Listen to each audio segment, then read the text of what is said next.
Welcome. This is episode 4, part 2 of the Remember Me Any Percent guide. We're just going to start out here once we get off the elevator by jumping and running to the back right.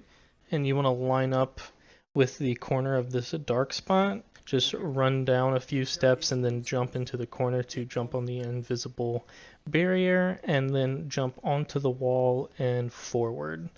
This will skip the entire fight scene and the barrier on the other side of the wall here. At the door here, we are going to open it and then stop in the corner and look at the blue trash cans and line ourselves up, wanting to run directly to the left of them. And what's going to happen as soon as you enter here, the screen will go black and you'll kind of fall down a step. Once you hear that little footfall, you want to immediately jump again, and you should land on an invisible platform, which you will again hear. Once you land on that, you can go ahead and reload the checkpoint to load yourself into the hallway.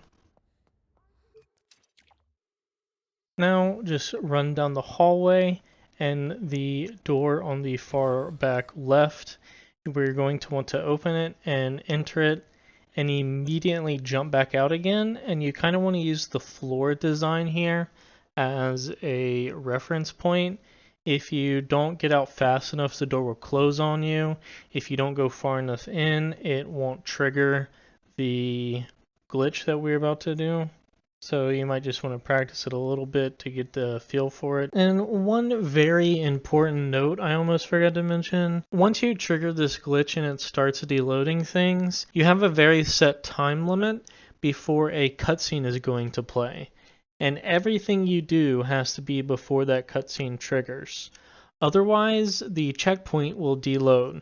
So if you mess up doing anything that follows this, you will need to just go ahead and reload before the cutscene plays. Otherwise, like I said, the checkpoint will deload and you will not be able to do the skip.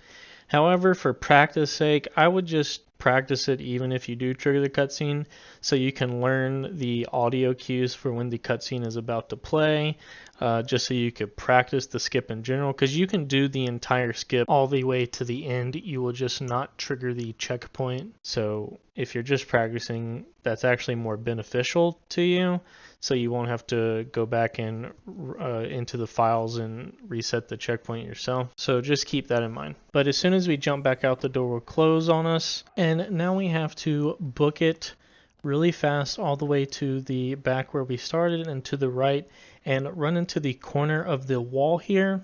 And as soon as you see the screen go black, press A to jump, but only once, and this will allow us to get a few seconds of walking on the nothingness here.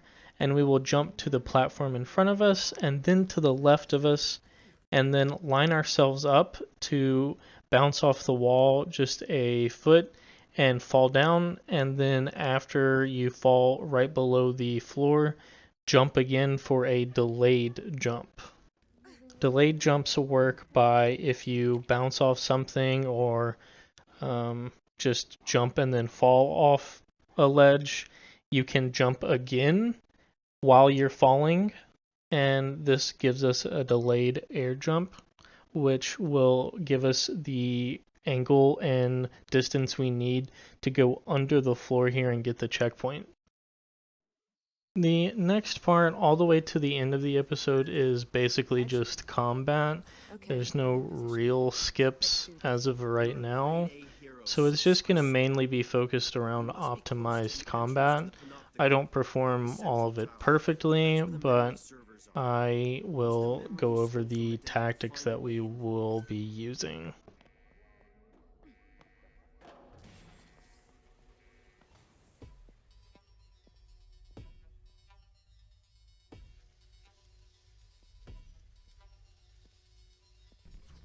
So first set of fights, we're going to have 3 waves of enemies, and these bubble robots you have to shoot with your junk bolt after the shield goes down is the only way to damage them.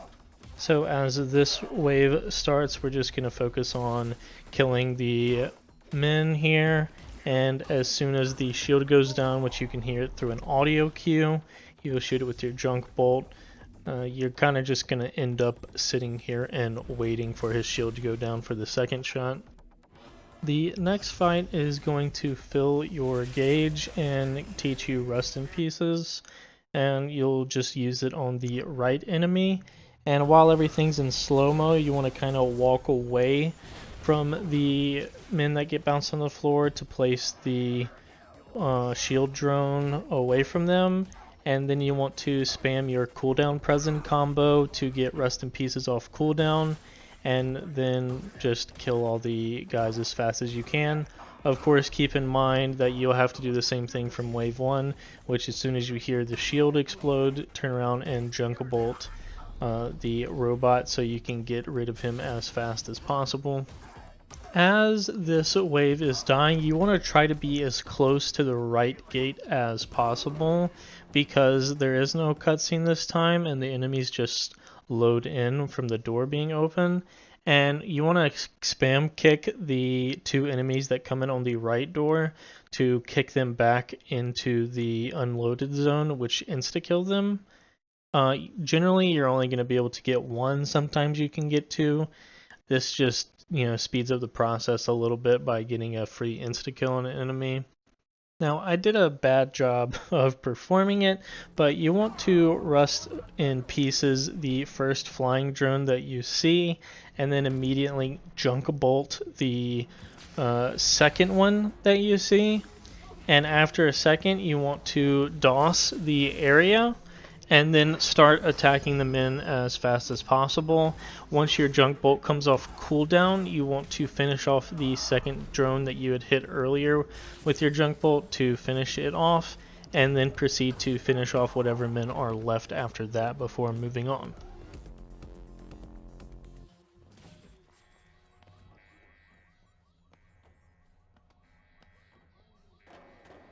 As we run up on the next part, you're going to want to trigger the second memory and then stand in front of the wires on the left side, and then start spamming B as soon as you can connect to it, and start running to the right as soon as possible. And once you get through, just trigger the memory to start the fight. The person allowed to play with memories here is me.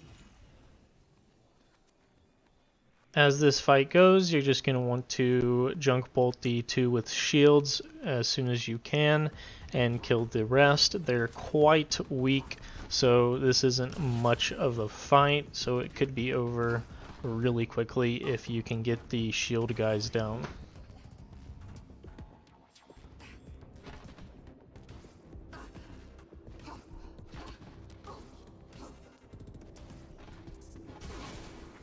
As soon as this fight's over, immediately reload the checkpoint so you can skip all the dialogue and get right onto the elevator. This does reset our gauge, but with how the Madame fight goes, we're going to be reloading a checkpoint anyways right at the start, just to make the tactic smoother, so don't worry about that. I've sped up this whole section here because it's just talking, you're not really doing anything. You are going to be running, of course, down to the part where you jump down to start the boss fight, but there's nothing special about that. And as soon as you start the Madame fight, just go ahead and reload your checkpoint. I didn't record the part of me reloading the checkpoint because I forgot and started the fight. But yeah, you're going to want to reload the checkpoint is how we're going to start this out here at the beginning of the fight. As soon as the fight begins after we reload the checkpoint, we're going to spammer Madame down to the ground and then damage combo her to trigger the next phase. As soon as the next phase starts, move away from the corner as we can force an enemy to spawn here, and we're going to spammer them until they die, and then whatever charge of the spammer we have left, just use it all on the second enemy that appears. Do not finish him or anything, it's just as soon as your spammer runs out of energy on the second guy, at that point immediately DOS. And after we DOS and Madame falls down, we're going to cooldown present her. Depending on the combo you have set up, you're going to have to time it right. For mine, it's going to be a full rotation of cooldown present and then half of it immediately into the damage combo. And this does exactly enough to not only get me the cooldown I need, but also trigger her next phase immediately from the damage. As soon as this phase starts, again immediately DOS, since we have the cooldown and the build-up from the spammer, and just damage combo her down as fast as you can, and this will launch the next phase and final phase. This one is pretty simple. As soon as it's possible, junk bolt her and she will fall down, and look for the clone with her hand down by her side and not on her hip. This will show the non-clone Madame, and just full combo her down as fast as you can with your largest damage combo, which will finish the fight. And just be sure to be spamming B to trigger the cutscene as soon as she's low enough and falls to her knee. Once this cutscene starts, they're going to be quick time events. Just be spamming X, and then Y, and then B, and then A. A is the final one after you fall off the ledge, and you just spam it as much as you can. And after that one, you're done. The next part is really straightforward. Just be spamming B on her to start the cutscene, and after that, you're going to just move this machine around, just up and over, and bring the top middle part down, and then keep moving it over. There's nothing tricky about this at all. Just get over with as quick as possible, and we will then enter the memory remix. The memory remix, you just be spamming to be rewinding as much as you can, and the order is going to be the bottle at the start, and then after the camera rotates around, it's going to be the gun, and then shortly after that is going to be the little footrest thingy box. And as soon as you finish that one, you can just fast forward to get it to end as soon as possible. And there you go. Episode is finished.